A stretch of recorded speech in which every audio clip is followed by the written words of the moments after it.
Olá, eu sou Chuck Smith. E eu sou Carol Matriciana. Bem-vindos a esta edição de Invasão Pagã. As antigas escrituras sagradas hebraico-cristãs profetizaram que o fim do mundo será prenunciado pela posse de um persuasivo líder político. Nesta época, de acordo com os antigos profetas hebreus, o mundo será controlado não somente por um único governo mundial, mas terá também uma religião global. Parece que o clima político e espiritual de hoje aponta ameaçadoramente para este clímax. Enquanto muitos no mundo hoje olham com veemência para o objetivo da unidade política e espiritual, a Bíblia claramente adverte que tal evento não pode acontecer fora do propósito e liderança de Deus. Infelizmente, a agenda do homem está em oposição a Deus. Isso tem sido claramente ilustrado repetidamente durante toda a história. Por exemplo, há cerca de 2.300 anos antes de Cristo, na terra de Shinar, toda a terra tinha uma só língua. Os homens decidiram que se uniriam, seriam famosos por eles mesmos, excluindo Deus, e construiriam o céu na terra. Isto estava em conflito direto com a ordem de Deus, que lhes disse para se espalharem por toda a terra, serem frutíferos e multiplicarem-se. O homem queria concentrar seus esforços para proveito político e espiritual e imaginar-se capaz de se opor à direção de Deus. Esta é também a opinião da maioria de hoje. O mesmo espírito de arrogância autoritária e submissão à doutrina antibíblica foi vista na pessoa de Adolf Hitler, que falsamente declarava ser um cristão. A combinação poderosa de seu paganismo ocultista e a ditadura política resultou no horrível holocausto de milhões de judeus, cristãos, negros, ciganos e outros que ele rotulou de inferiores. Hitler foi um evolucionista ardente e acreditava apaixonadamente na teoria da sobrevivência de Darwin. Ele considerava os alemães como descendentes de uma única raça pura, o espírito nobre ariano. Hitler acreditava que ele e seus seguidores poderiam libertar o mundo das algemas do cristianismo judaico. Ele esperava implantar um novo império milenar na Terra, baseado na nova hierarquia racial determinada pela própria natureza. O líder religioso Jim Jones ordenou a seus seguidores que bebessem cianeto antes de se suicidar. Ele, como seus líderes espirituais, manipulavam sua devoção e dedicação, declarando que suas palavras eram a verdade predominante. Mais recentemente, o guru do sexo de Oregon, o evolucionista indiano místico Rajneesh, ensinou a seus servos o ódio aos judeus e ao cristianismo. Ele zombava de Jesus Cristo, enquanto atraía milhares para sua marca de paganismo ocultista. When you call Jesus, really you have called me. When you call me, really you have called Jesus. Seu objetivo era instruir as massas a fim de desenvolver uma nova ordem mundial. Este mesmo espírito permeia as expectativas de hoje de uma super-raça mística, de elite espiritual que se introduzirá na nova era. Será governado por um líder mundial que declara trazer paz, mas trará, afinal, a destruição.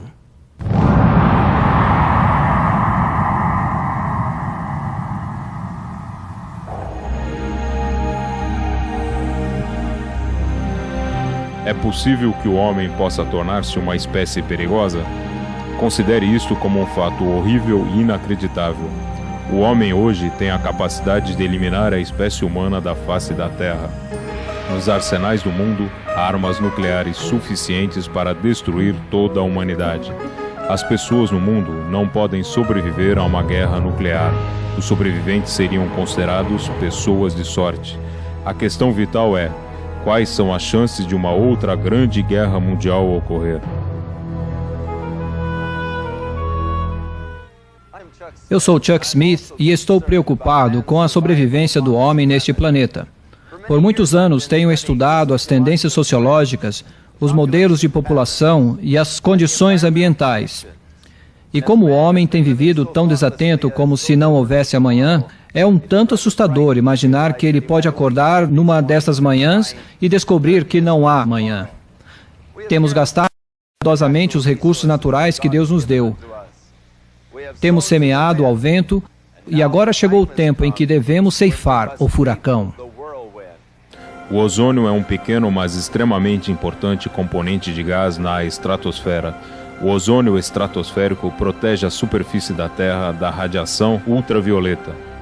Os efeitos potenciais da radiação prejudicial crescente, tais como câncer de pele, e os efeitos biológicos e da agricultura são preocupantes. Com a população crescendo tão rapidamente, 2/3 do mundo já sofrendo de desnutrição, os cientistas que têm estudado este problema estão um tanto preocupados com os próximos 20 anos, quando eles antecipam que a população presente terá dobrado. Em média, cerca de uma vez ao ano, desde a época de Cristo, temos tido uma grande fome que tem matado grande número de pessoas em áreas localizadas. Este ano, aproximadamente 15 milhões morrerão antes de alcançarem a idade de 5 anos por causas relacionadas à alimentação inadequada. Há também muita preocupação com a convulsão social em nossa sociedade. Não é surpresa que a criminalidade, outro problema sério, está aumentando entre crianças e adolescentes mais do que em outras idades. Todas essas coisas que têm acontecido no nosso planeta, fome, terremotos, pestes, guerras mundiais, os falsos messias, são acontecimentos que foram preditos por Jesus Cristo como sinais do fim dos esforços fúteis do homem para governar por si mesmo.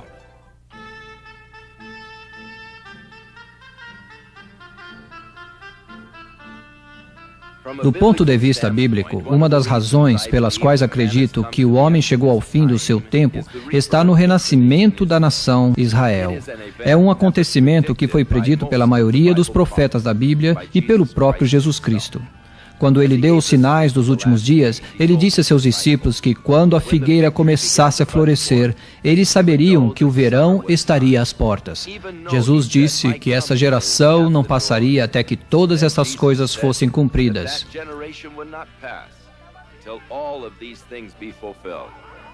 Então, o renascimento da nação de Israel marca a geração final do homem sobre a terra nesta presente ordem. E Deus levou Ezequiel num vale que estava cheio de ossos secos espalhados. Deus disse a Ezequiel: estes ossos podem viver novamente? E Ezequiel disse: Senhor, tu sabes. E ele observou como estes ossos se juntaram, formaram um esqueleto, e então a carne veio sobre o esqueleto e músculos, e Deus disse: e então eu reunirei novamente o meu povo Israel, que foi espalhado entre os gentios, e eu os trarei de volta à sua própria terra, e eu os estabelecerei ali. E então Deus manteve sua antiga promessa ao seu povo. Ele os trouxe de volta à sua terra.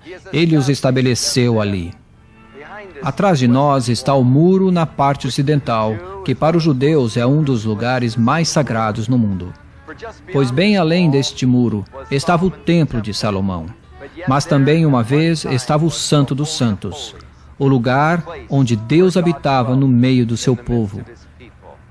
Isto é o mais próximo quanto eles podem chegar daquele lugar santo. E desde 1967, eles têm podido uma vez mais chegar e oferecer suas preces aqui no muro na parte ocidental. Ele costumava ser chamado de Muro da Lamentação, porque os árabes não lhes permitiam vir aqui. Mas agora que está sob controle dos judeus, eles podem vir e, mais uma vez, adorar seu Deus neste santo lugar.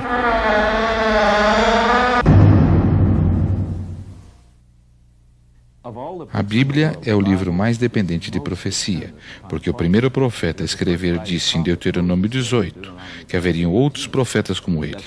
E a única maneira de dizer se eles eram do Senhor e falavam a palavra de Deus ou não, era se as profecias que eles faziam se realizavam 100%. Eu levo a Bíblia a sério porque esses 66 livros, escritos por 40 autores em milhares de anos, são um sistema de mensagens integradas que tem sua origem fora do nosso domínio de tempo e prova descrevendo a história antes que ela aconteça. Há muitos exemplos disso através da história, mas hoje vemos isso acontecer diante de nossos olhos. A Bíblia descreve o aparecimento de um supergoverno global surgindo na Europa e está acontecendo como falamos.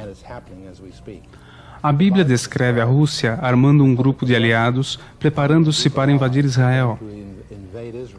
A Bíblia descreve bem esta programação, Israel sendo restabelecido como uma nação. O clímax de toda a profecia é a volta de Jesus Cristo ao planeta Terra. E todos os elementos que precedem isto estão sendo posicionados como falamos.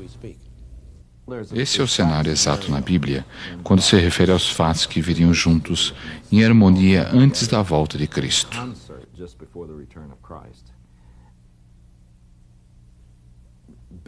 Basicamente, tudo começa com o povo judeu retornando à sua antiga pátria e tornando-se uma nação novamente. Uma vez chamado de Estado em 14 de maio de 1948, iniciou-se uma série de acontecimentos políticos.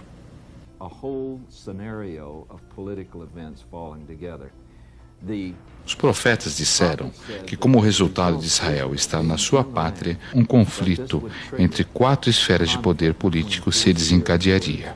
Naturalmente, o mais óbvio que eles predisseram é que os árabes se uniriam por causa do seu desejo mútuo de destruir Israel. Isso seria a primeira razão pela qual se reuniriam. Bem, nós certamente vemos isso hoje. E os últimos esforços para tentar trazer a paz àquela região mostram quão difícil isto é e quão profundamente entrincheirado está o ódio dos árabes. E os muçulmanos, particularmente, são contra qualquer presença de Israel na terra da Palestina. O objetivo muçulmano é naturalmente converter o mundo inteiro, pela força se necessário, ao islamismo. Isso divide o mundo naquele que é o Islã e naquele que está na guerra até o julgamento final. Então precisamos separar propaganda e compreender a realidade de que o Islã é hostil, não somente para Israel, mas para qualquer movimento não islâmico. E o Islã está em pé de guerra. O tão chamado nascimento do fundamentalismo é algo muito atuante no nosso horizonte. Veja as 5 repúblicas soviéticas que estão se separando: Cazaquistão, Turcomenistão, Quirguízia, Uzbequistão e assim por diante. São 5 que têm 3 coisas em comum. São islâmicas, falta-lhes moeda forte, como todos naquela parte do mundo, e têm armas nucleares. Então, para eles estarem unidos, eles estão obviamente conspirando com seus irmãos muçulmanos na Líbia, Iraque e Irã contra Israel. Porque o que une o Islã é o seu ódio coletivo a Israel. É um objetivo que tem que ser alcançado a todo custo, para desalojar Israel da terra que o Islã vê como tendo sido sua uma vez. O islamismo ensina que não foi Isaac, mas sim Ismael é que foi oferecido no altar. E não foi a Isaac que a terra prometida, a Palestina foi prometida, mas a Ismael. E, portanto, eles têm direito a esta terra e os judeus não deviam estar lá. Então temos o conflito hoje. A segunda esfera política é predita por Ezequiel e Daniel, capítulo 11, versos 40 a 45, Joel, capítulo 2, versos 20 e 21, onde fala sobre um poder ao norte de Israel. Eu acredito que esse é basicamente a Rússia, não importa que forma tome no futuro. Mas por séculos, estudantes da Bíblia têm olhado para isso e dito que quando Israel se tornar uma nação, novamente, nos últimos dias, a Rússia será um de seus arqui-inimigos e ela se juntará aos árabes nos ataques contra Israel. A questão principal é que a União Soviética, apesar de todo o serviço de desarmamento, tem investido pesadamente em sistemas de armas mais avançadas próprias para isto.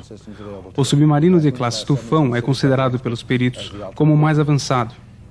Além da vantagem de 2 por 1, construíram mais 30, onde eles têm agora 90 para cada 30 submarinos americanos. Algo estranho. Então, por que estão fazendo isso? Claramente, eles têm planos um tanto quanto independentes da retórica e da fachada do desarmamento, em que nós tão tolamente acreditamos. A coisa mais importante a considerar agora é que a União Soviética nunca foi mencionada nas Escrituras como controladora do mundo. Eu frequentemente disse que alguma coisa aconteceria para fazê-los parar de ganhar o controle do mundo, porque a Bíblia diz que eles não o teriam. Então, eles se ajustam ao modelo bíblico, muito mais porque agora eles são apenas um poder regional perigoso que poderia representar a destruição para o mundo todo. Devemos lembrar que mesmo tendo a União Soviética se rompido como tal, eles ainda têm a mais imponente máquina militar da história do mundo, ainda mais forte que os Estados Unidos. E a questão real e o perigo é: quem vai controlar isto? O submarino da classe Tufão custa cerca de 2 bilhões de dólares cada um, totalmente equipado. Em 1988, os soviéticos tinham 63, nós tínhamos 34. Em outras palavras, eles têm a superioridade cerca de 2-1 sobre nós e a capacidade de manter cerca de 12 mil cidades reféns. Em 1988, eles construíram mais 9 ao custo de cerca de 18 bilhões de dólares. Em 1989, eles construíram mais 9, em 1990, mais 12. A razão pela qual eu trago tudo isso à tona é a econômica. A economia da União Soviética estava com sérios problemas, e ainda gastar cerca de 20 a 30 bilhões de dólares aparentemente seria uma façanha. Mesmo assim, Gorbachev empregou mais de 50 bilhões de dólares nos submarinos tipo Tufão. Por quê? Se ele estivesse construindo submarinos de ataque à Kula ou outros sistemas de armas, elas têm múltiplos usos. Mas um submarino de míssil balístico é projetado para uma missão, um único e definitivo ataque. Eles ainda têm armas nucleares para destruir toda a civilização ocidental em 30 minutos. De fato, trazer devastação sobre o mundo todo. Eles têm mais de 30 mil torpedos termonucleares, com habilidade para resgatá-los. Agora mesmo, não sabemos onde seus submarinos classe Tufão estão. A maioria deles está no mar, mas não sabemos exatamente aonde. Os soviéticos, usando lasers duplos do projeto certo, podem seguir submarinos americanos Trident em tempo real, tanto de um avião quanto de um satélite. Não temos ideia de onde estão os tufões, então o primeiro ponto é que nosso poderio nuclear seja neutralizado. Um torpedo de 4 megatons pode ionizar toda a base de Los Angeles. E quando digo ionizar, isso significa que você nem mesmo será capaz de distinguir um material de um edifício do outro. Eles têm algumas armas nucleares em lugares como o Cazaquistão, uma província muçulmana que tem torpedos de 25 megatons nelas. Agora, o mundo nunca viu o que um torpedo de 25 megatons pode fazer. Alguns estrategistas militares querem saber por que alguém construiria tal coisa.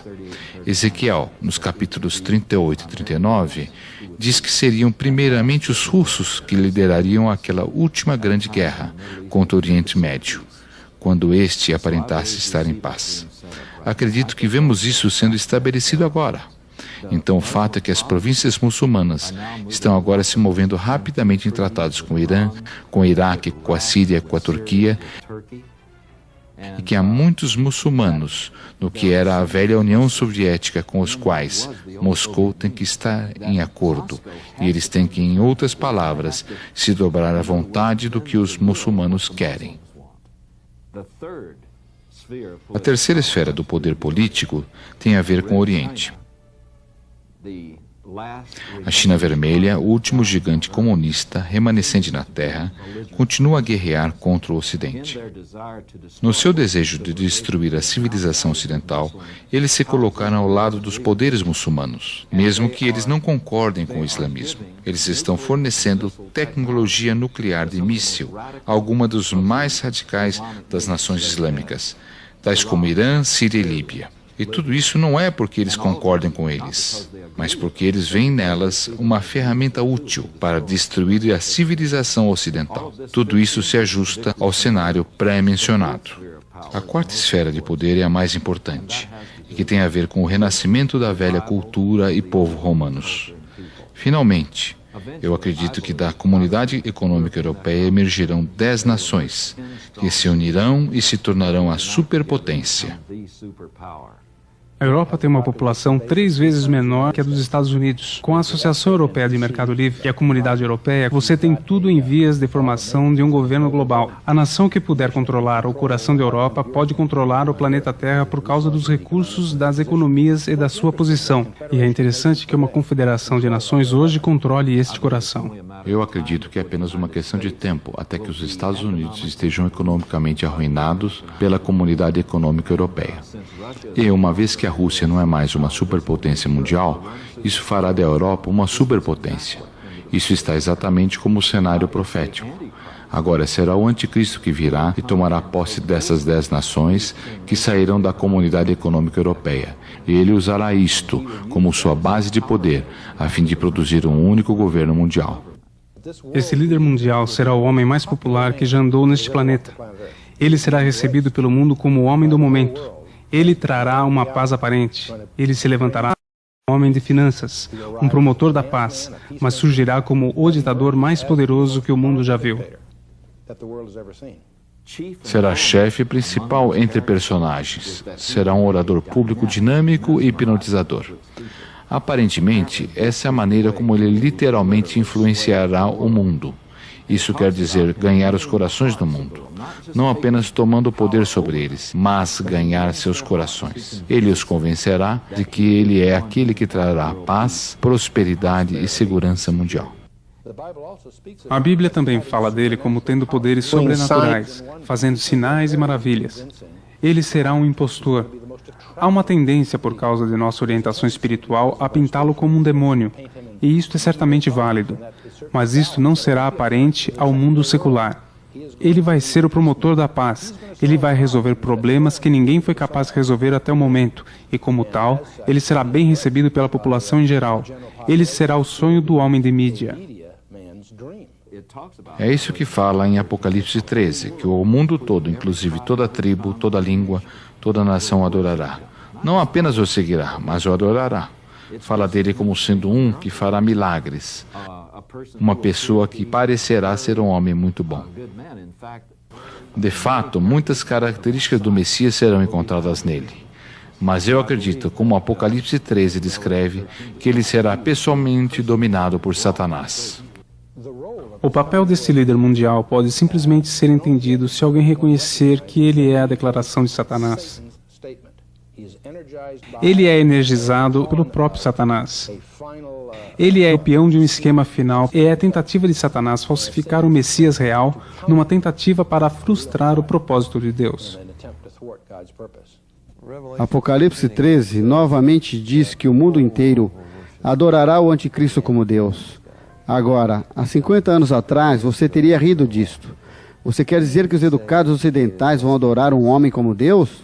Sim, eles adoraram. Os gurus vieram, os homens deuses, eles adoraram Maharishi, eles adoraram Bhagwan Sri Rajneesh como deuses, espantosamente, preparando-nos para adorar este homem como Deus. Ele terá que convencer os hindus e os muçulmanos, etc., de que ele é uma pessoa divina, enviada para mostrar o caminho para a maior de todas as religiões. Em outras palavras, ele aparentemente vai ser tão sobrenaturalmente dominado e inspirado que ele convencerá o mundo de que ele é o próprio Deus. E que todas as religiões tinham um mau entendimento do seu valor real e qual era o seu curso real. Vemos todos os tipos de movimentos, no islamismo, no catolicismo, nas denominações clássicas protestantes e na nova era, pisando num terreno comum. O tema popular é a fraternidade do homem. O tema popular é um movimento ecumênico. É interessante que este líder mundial será aparentemente bem-sucedido fazendo uma única religião mundial. Isto soa muito atraente para a mente moderna, mas é diretamente antitético para os ensinamentos de Jesus Cristo. Agora, pela primeira vez na história do mundo, não apenas uns poucos yogis e gurus do Oriente, mas milhões de pessoas no mundo ocidental, através da yoga, destas técnicas místicas orientais, estão olhando dentro do que deveria ser o templo do verdadeiro Deus para descobrir seu eu supostamente mais elevado e descobrir que eles realmente são deuses. Então eu diria que a religião do anticristo, que ele promoverá sobre este mundo e fará o mundo adorá-lo, já está aqui. Através dessa invasão pagã, está preparando o mundo para recebê-lo. Todas as tentativas do homem para construir o céu na terra fracassaram.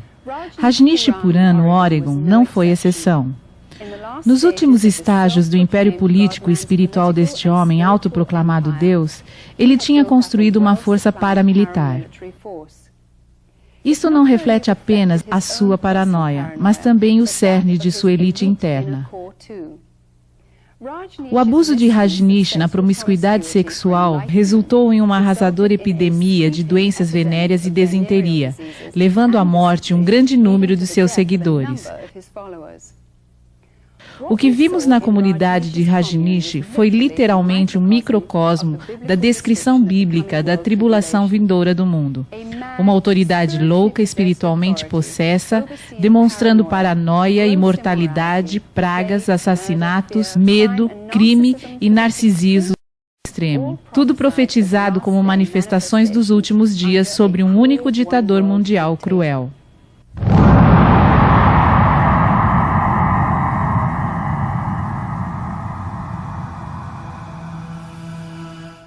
Na Europa, vê-se uma formação interessante de 10 nações se unindo para formar a Comunidade Europeia, que é uma realização da profecia bíblica.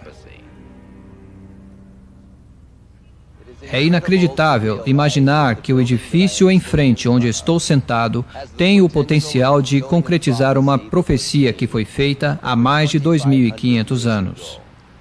Essa profecia é lembrada no livro de Daniel. O império do final do mundo será uma federação de nações europeias que estão relacionadas ao Império Romano. Mas elas estarão juntas numa união democrática. Na comunidade europeia encontraremos o potencial para o império do governo do final do mundo. Um líder se levantará para governar sobre a comunidade europeia, o qual quase hipnotizará o povo. Ele falará de paz. E um mundo que está procurando sobrevivência o saudará como seu Messias. Entretanto, as Escrituras nos avisam que ele é o falso Messias, pois ele é chamado de Anticristo pela palavra de Deus.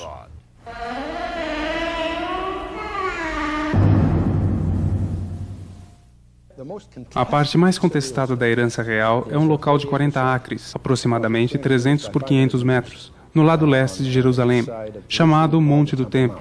Todas as 3 maiores religiões monoteístas, cristianismo, judaísmo e islamismo, reverenciam Abraão, e todas têm uma equidade, um interesse reconhecido pelo Monte do Templo. O Monte do Templo foi reconquistado por Israel como resultado da Guerra dos 6 Dias, mas 10 dias depois é que Moshe Dayan passou a administração dele ao Alto Conselho Muçulmano. É o lugar naturalmente dos templos Salomônico e de Herodes, e é o lugar-alvo para a reconstrução do 3º templo que Israel está pronto para empreender. Então, o conflito potencial entre o islamismo, que considera a cúpula da rocha, e o Al-Aqsa Mosque, as 2 estruturas proeminentes do Monte do Templo hoje, como 2 dos lugares mais reverenciados no mundo de Maomé, naturalmente, estará construindo seu templo lá.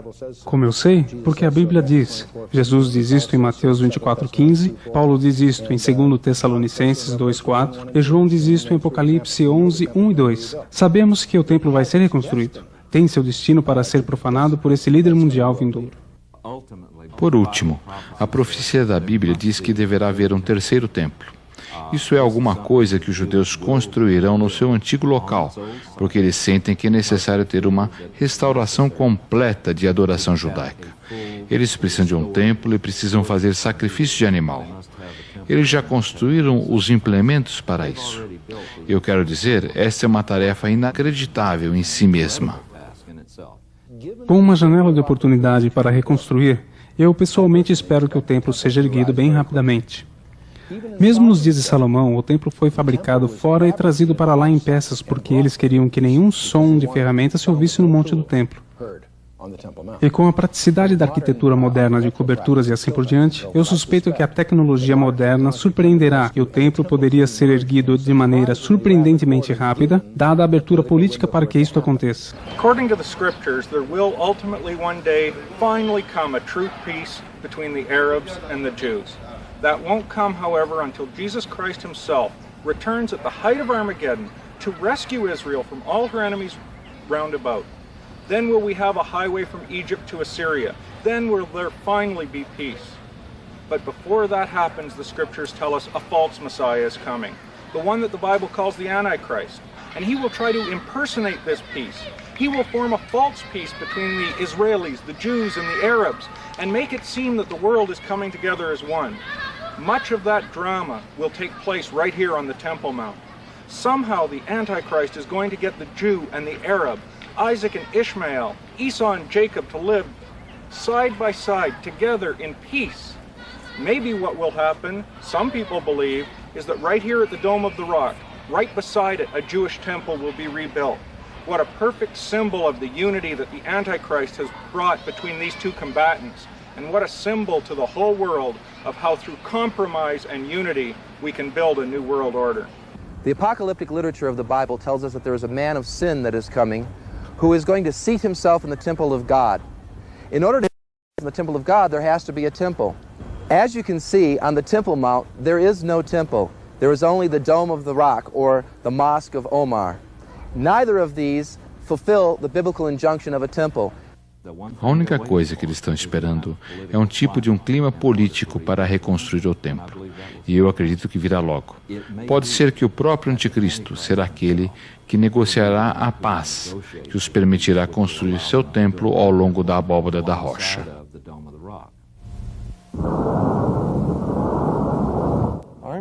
O Armagedon é a batalha final antes do reinado milenar de Cristo.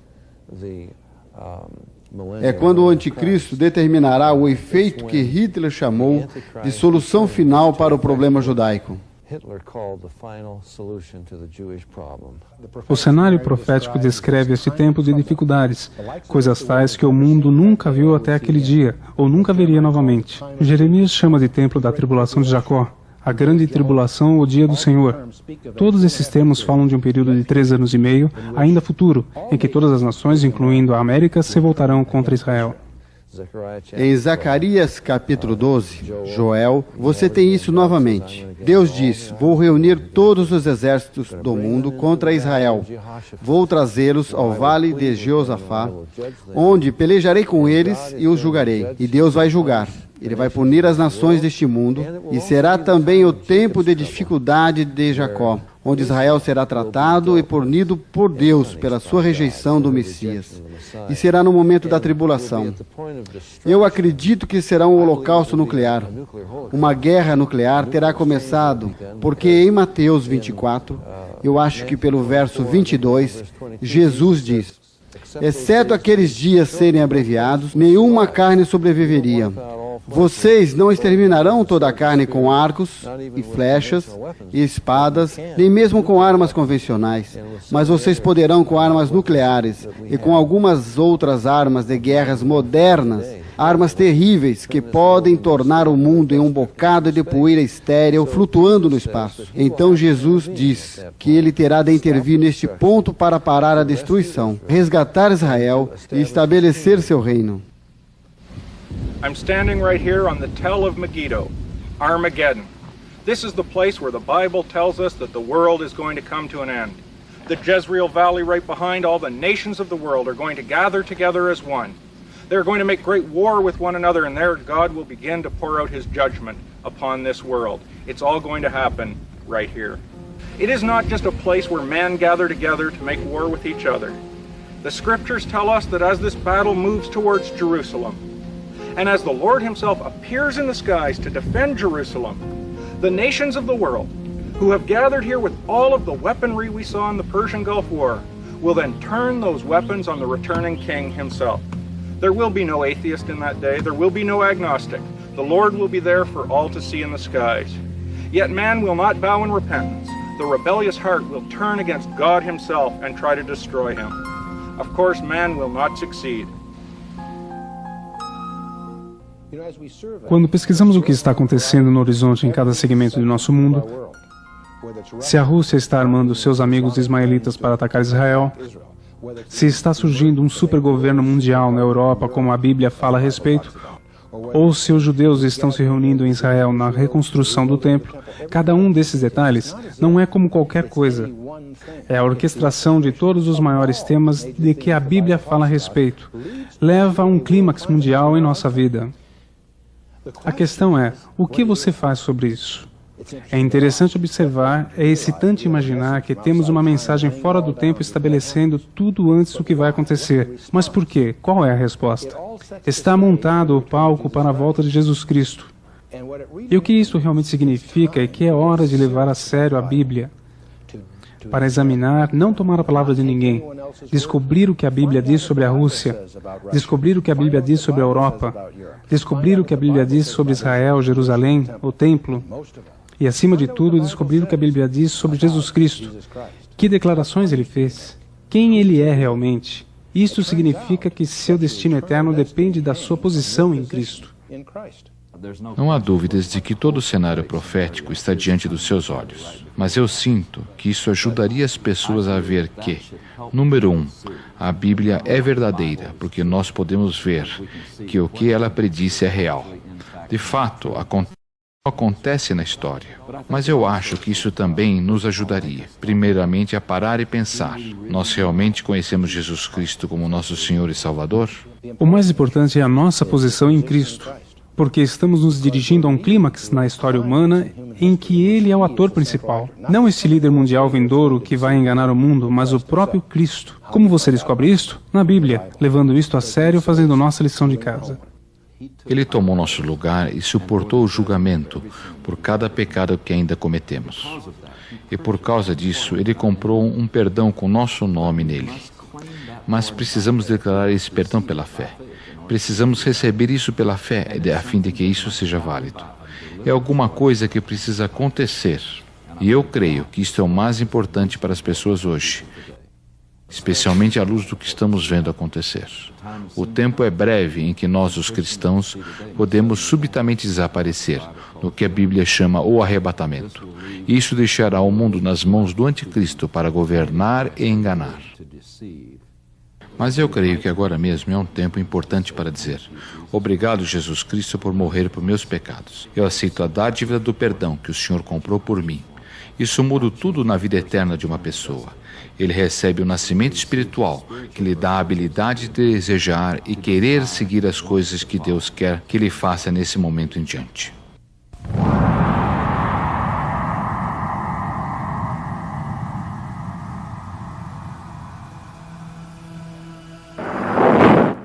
Quando a Rússia atacar Israel, as profecias de Ezequiel 38 e 39 estarão consumadas, onde Deus declarou que ele trará Magog, a terra da Rússia, contra esta pequena nação Israel. Nos últimos dias, a Bíblia declara que a Rússia virá com um tremendo exército, unido pelas forças da Europa Oriental, os estados balcânicos, a Etiópia, a Líbia e os estados árabes. Quando olhamos à volta, compreendemos o que Jesus queria dizer quando ele disse: a menos que aqueles dias sejam abreviados, nenhuma carne ficará sobre a terra. Vemos a necessidade para que esses dias sejam abreviados por causa das super-armas que o homem desenvolveu, que ameaçam destruir este planeta. Há quase 2000 anos, Deus deu um passo da eternidade para o tempo e caminhou com o homem que ele criou. Quando ele deixou a terra, ele prometeu que voltaria para estabelecer um reino de amor, compreensão e paz. Sua vida é essencial para a sobrevivência do homem. Quando seus seguidores lhe perguntaram pelos sinais à sua volta, ele lhes disse os sinais a serem observados. O principal deles, o renascimento da nação Israel. Apesar de todas as oposições, a nação de Israel nasceu novamente em 14 de maio de 1948. Podemos realmente sobreviver a tudo que ameaça a nossa terra hoje? E, naturalmente, a Bíblia tem a resposta: há uma esperança. E essa esperança é encontrada nas promessas de Jesus Cristo. Ele prometeu que, enquanto vivermos e acreditarmos nele, nunca morreremos. Essa esperança de vida eterna é através de Jesus. E para mim, viver neste mundo hoje é a única coisa que me sustém. Você se lembra do que o salmista declarou? O Senhor é meu refúgio, é minha força. Eu não temerei, mesmo que as montanhas sejam removidas e lançadas ao mar. E se você conhece Jesus Cristo como seu refúgio e como sua força, seu futuro está assegurado.